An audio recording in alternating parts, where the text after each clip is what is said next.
आपने जो कुछ बातें कही हैं उसी में से एक आध सवाल निकल के आ रहे हैं, वो है इन्फ्लेशन के बारे में। जैसा आपने कहा है तो उसमें एक तो ये है कि आप कहते हैं कि आप फॉरवर्ड लुकिंग गाइडेंस नहीं देंगे, लेकिन मैं जैसे रीड करता हूं आप ये कह रहे हैं कि जब तक 4% के नीचे सस्टेन्ड बेसिस पे नहीं रहता इन्फ्लेशन, जो एक्चुअली वेजिटेबल्स को छोड़ दें तो सर 3.3% है सीपीआई के लेवल पे, तो आप कब तक इंतजार करेंगे कि ग्रोथ का नुकसान किए बगैर इन्फ्लेशन पर आपकी कड़ी नजर है कि रेट कट के लिए वो कौन से नेसेसरी कंडीशंस होंगे जिसमें आप कंसीडर करेंगे? इससे पहले तो ये है कि 4% के नीचे हम जाएंगे वो हमने कभी नहीं कहा। आप अगर केयरफुली देखेंगे हमारा मॉनेटरी पॉलिसी स्टेटमेंट, हम ये कह रहे हैं कि durable alignment of inflation to the target. Alignment मतलब वो 4% के आसपास रहे और उसमें एक ड्यूरेबल बेसिस में, ये नहीं कि वन ऑफ, मतलब आप देखिए पिछले जुलाई का इन्फ्लेशन 3.5% आ गया, इसका मतलब ये नहीं कि मतलब प्रॉब्लम ओवर हो गया है, क्योंकि that is primarily because of base effect, solid base effect advantage था। तो आवर टारगेट, आवर अप्रोच जो है 4% के आसपास रहे और उसमें थोड़ा ड्यूरेबिलिटी, हमको कॉन्फिडेंस आए कि हाँ अभी 4% के आसपास रहेगा।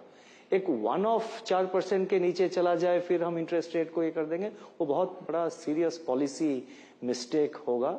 We have to be patient, बहुत पेशेंट रहना, और भी थोड़ा डिस्टेंस अभी कवर करना है।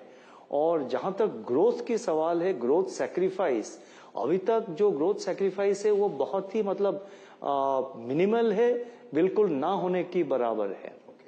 क्योंकि इस साल आप देखिए 7.2% हम प्रोजेक्ट कर रहे हैं और India will remain the fastest growing economy 24-25 में। तो इसीलिए ग्रोथ सैक्रिफाइस जो है, या तो उसको आप मिनिमल कह सकते हैं, लेकिन हमारे हिसाब से कोई मेजर, कोई ज्यादा मतलब ग्रोथ सैक्रिफाइस नहीं हुआ है। Growth remains intact, growth is stable and resilient, और इन्फ्लेशन को हमको कम करना चाहिए।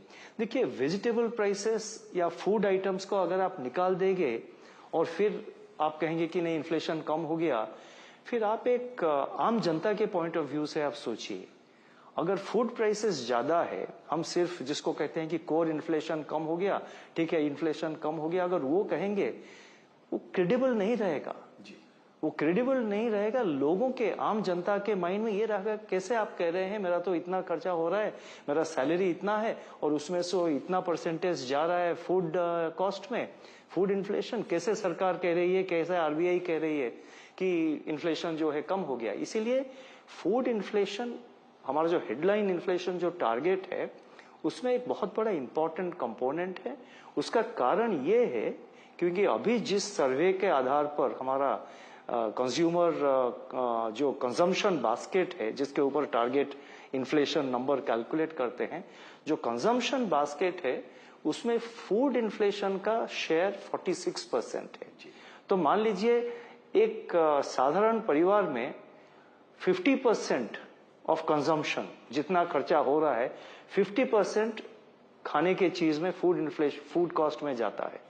तो इसीलिए ये बहुत ही जरूरी है कि हम फूड इन्फ्लेशन को मन में रखें, और रेट कब हम कम करेंगे या कब पॉलिसी चेंज करेंगे वो फ्यूचर डेटा के ऊपर डिपेंड करता है। लेकिन फिलहाल हमको ये कॉन्फिडेंस है कि इन्फ्लेशन कम हो रहा है और 4% के आसपास पहुंच जाना चाहिए। लेकिन इस साल का एवरेज हमने 4.5% दिया है, बहुत सारे अनसर्टेनिटीज है। आगे जाके हम देखेंगे कैसे इनकमिंग डेटा स्टडी करेंगे, उसके आधार पर आउटलुक क्या बन रहा है, हमारा असेसमेंट करेंगे कि अगले 6 महीने में कैसा रहेगा, उस बेसिस पे हम डिसीजन लेंगे।